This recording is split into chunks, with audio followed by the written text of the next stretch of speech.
This week on Jerusalem Dateline, Britain's new Prime Minister says Jerusalem is Israel's historic capital. Will the UK be the next country to move its embassy to Jerusalem? Plus, Israel gears up for its fifth election in less than 4 years. Why experts believe Netanyahu could make a political comeback. And protests in Iran mark a tragic milestone as demonstrations continue worldwide. All this and more this week on Jerusalem Dateline.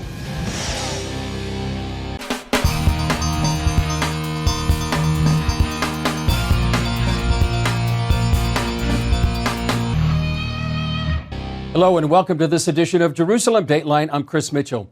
Israel and Lebanon have officially signed a U.S.-brokered maritime agreement ending a more than 10-year dispute over their borders in the Mediterranean Sea. Israel says the historic deal will bolster its security and provide it billions in revenue from natural gas extracted from the sea. Lebanon also hopes the gas revenue will help its failing economy. This is a political achievement. It is not every day that an enemy state recognizes the State of Israel in a written agreement in front of the entire international community.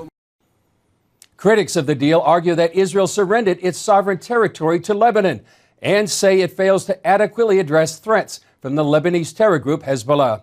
Rishi Sunak is now making history as the UK's first Prime Minister of color and the first Hindu to hold a top political office. He brings to the job an impressive resume and support for Israel on the international stage. Dale Hurd has the story.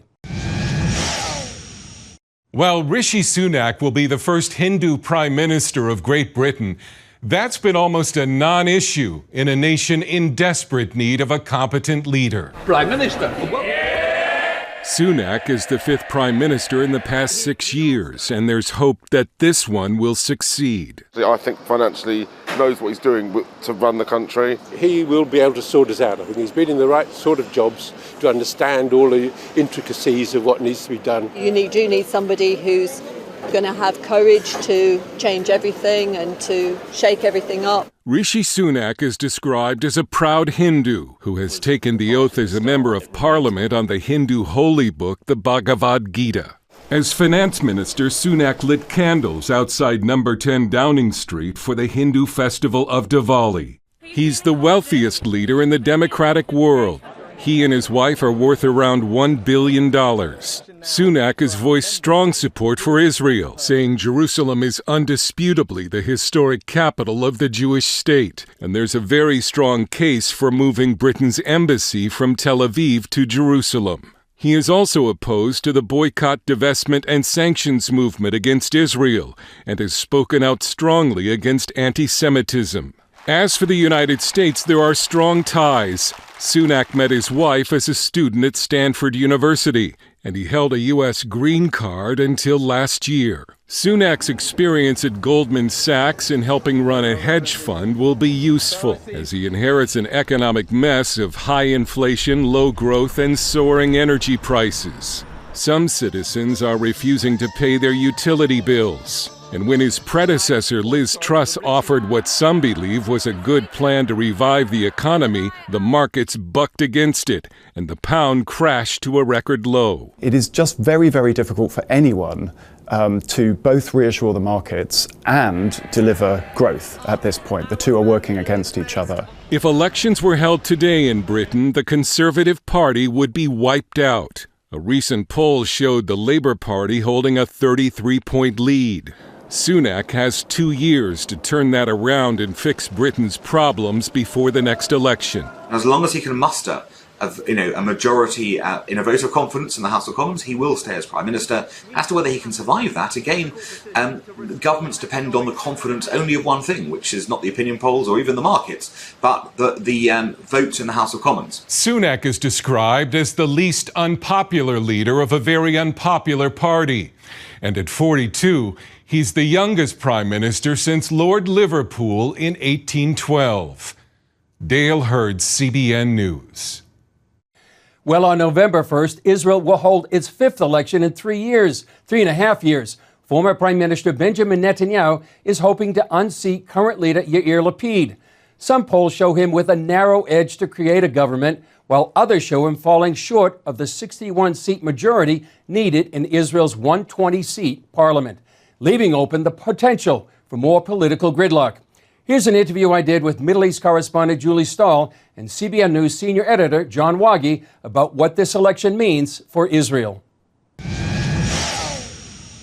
John, Julie, great to talk to you about the Israeli elections. John, first to you. This is the fifth election in the past 4 years. What makes this election different than the last four? Well, Chris, primarily it's that Benjamin Netanyahu may not be the overriding or the only issue this time. Past four elections, it's do you want Benjamin Netanyahu to continue as prime minister or don't you? This time there are other issues at play, like the violence that Israelis have seen around them, 19 dead since the month of March.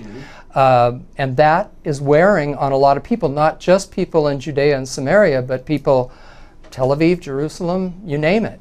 The other thing is they just concluded a Lebanon gas deal with much ballyhoo and much help from Joe Biden for the current Prime Minister Yair Lapid.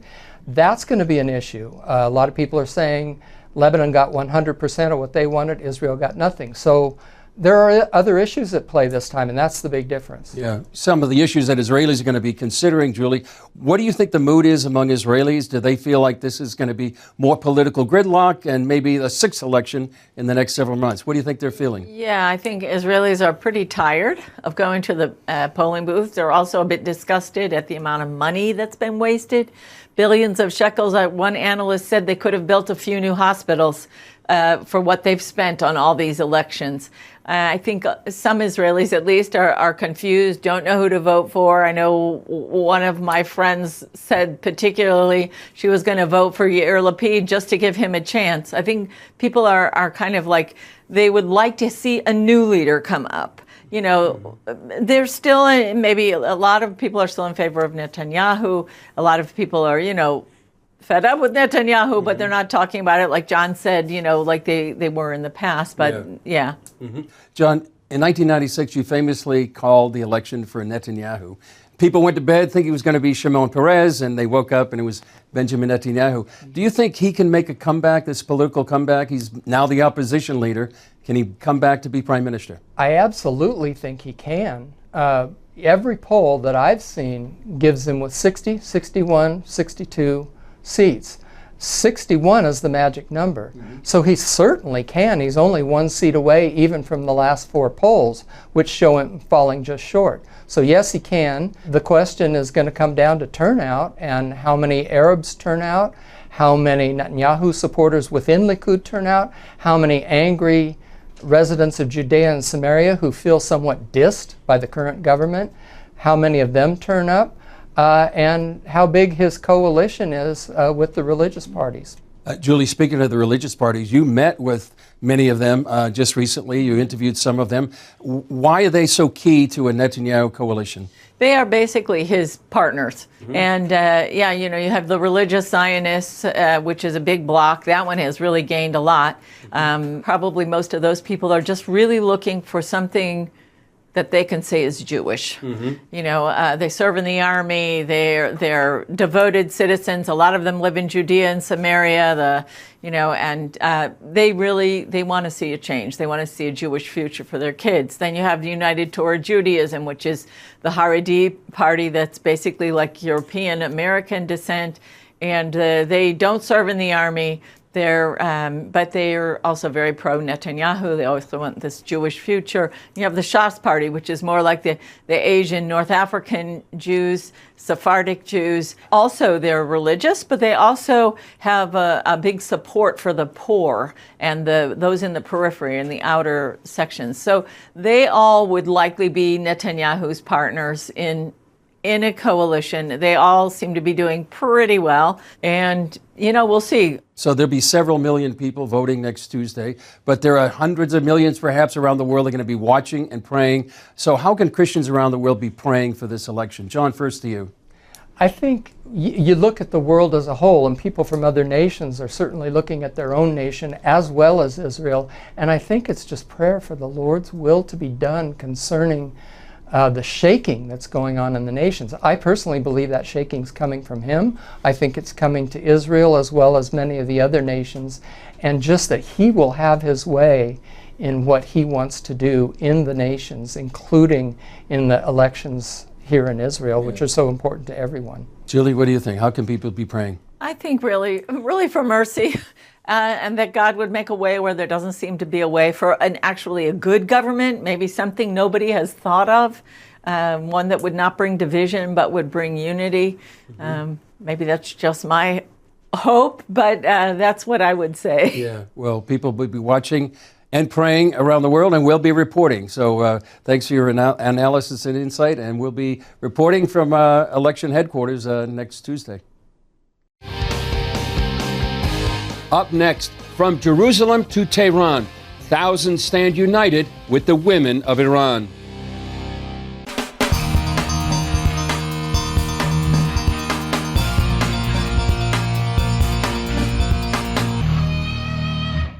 "40 days after her death, thousands of Iranians gathered at the grave of Mahsa Amini, the woman killed by Iranian police for not wearing her head covering properly.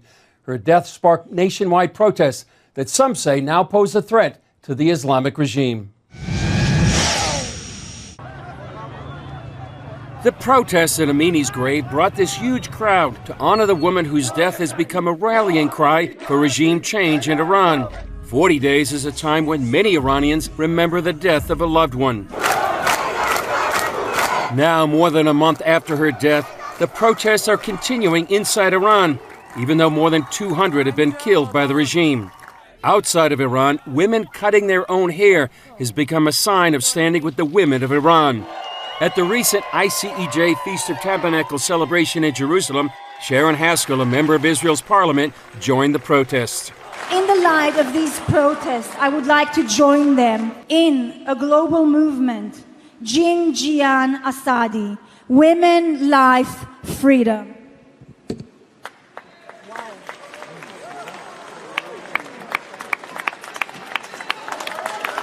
CBN News spoke with Haskell after her address. Just watching the Iranian women and children in the last few days and how brave they are, risking their own lives to march down the streets, to ask for their freedom, to try and fight for their own future is really heart-wrenching. But this is a chance in history for the rest of the world to stand by the Iranian people, to help them. Haskell said the gathering with 70 nations represented was a unique opportunity. What we have here outside are 2,000 Christian believers that thing can touch their heart. They are the one who can make that difference. They are the one who have the power to influence their government to make that change for those little girls. And that's the most important thing at the moment.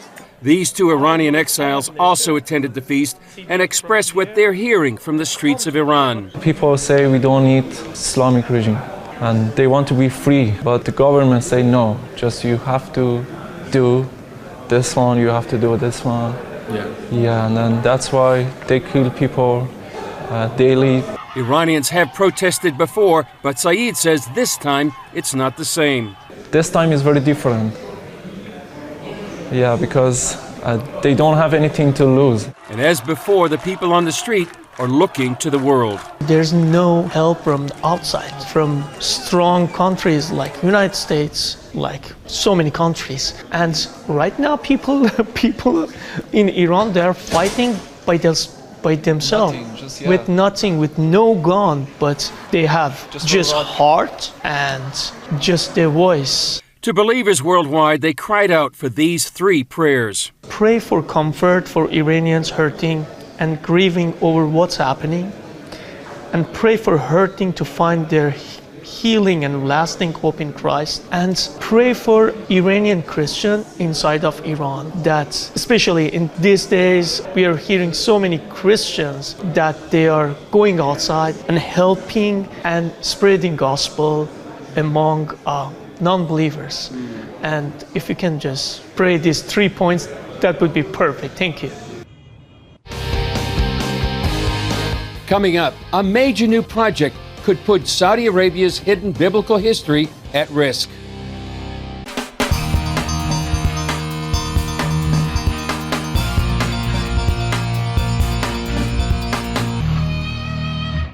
Saudi Arabia is planning one of the most ambitious projects in history.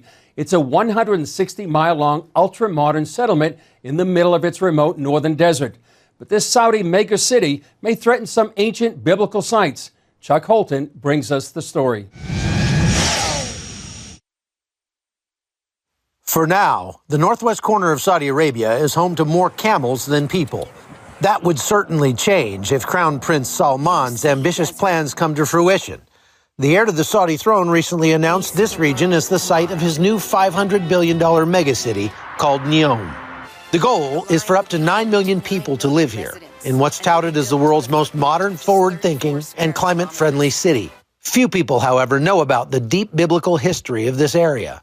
Those who do wonder if the megaproject would help or harm the region's historic value.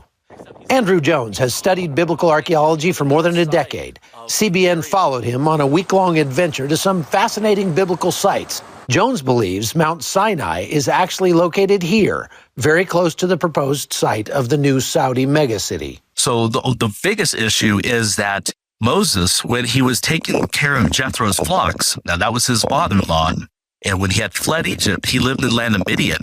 And the land of Midian is in northwest Saudi Arabia. There is no archaeological evidence for Midian in the Sinai Peninsula. And it was on one of those days when he was out with the flocks that it says he went to the mountain of God in the book of Exodus. And it says he saw a burning bush on Mount Sinai.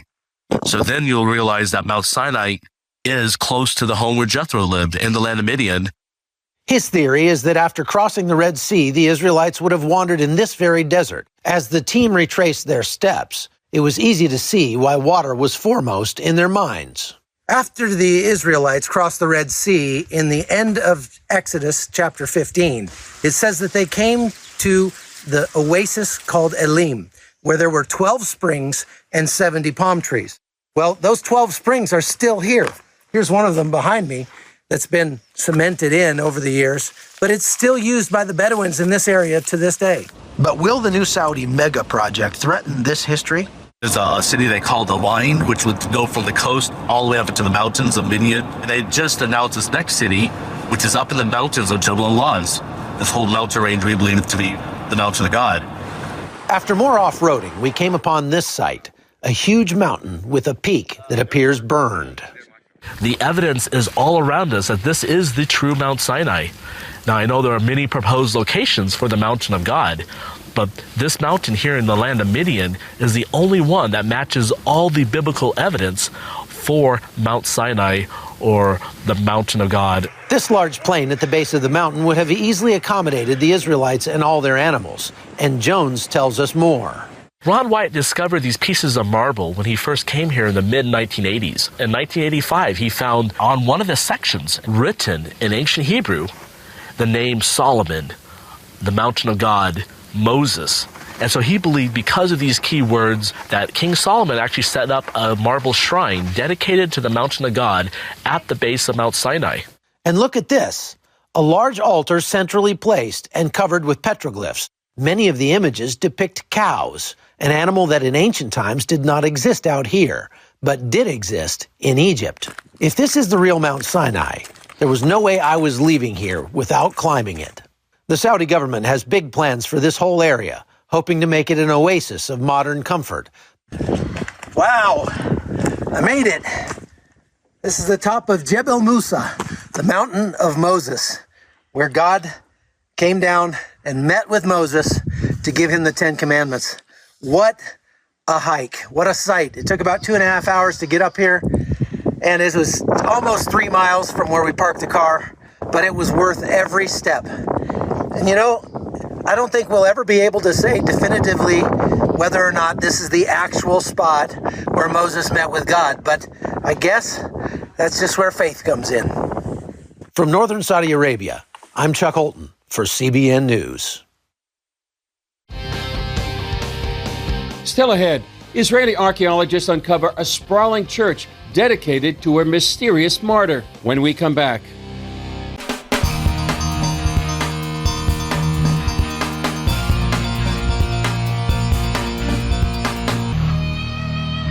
Israeli archaeologists have located an impressive church dating from early Christianity not far from here in Jerusalem. Thousands of youth from around Israel helped to excavate this find a few years ago. CBN Middle East correspondent Julie Stahl has that story. The 1,500-year-old church is about 28 miles from Jerusalem. Archaeologists found it during a salvage excavation before expanding the community of Ramat Bet Shemesh. Israel Antiquities Authority Excavation Director Benjamin Storchin explains. We've been uncovering amazing remains of a Byzantine church complex. The church covers an area of about 1.5 dunams. It includes typical Byzantine architectural elements, a basilical church, a narthex, courtyard or atrium with subsidiary side rooms. Storchin says early Christians built the huge church in the 6th century AD during the reign of the Emperor Justinian and later expanded it. They decorated the church with spectacular mosaics, frescoes, and Greek inscriptions. This church by far surpasses most of them by its size, its preservation, and its association to a martyr. An inscription says the Christians dedicated the church to a glorious martyr.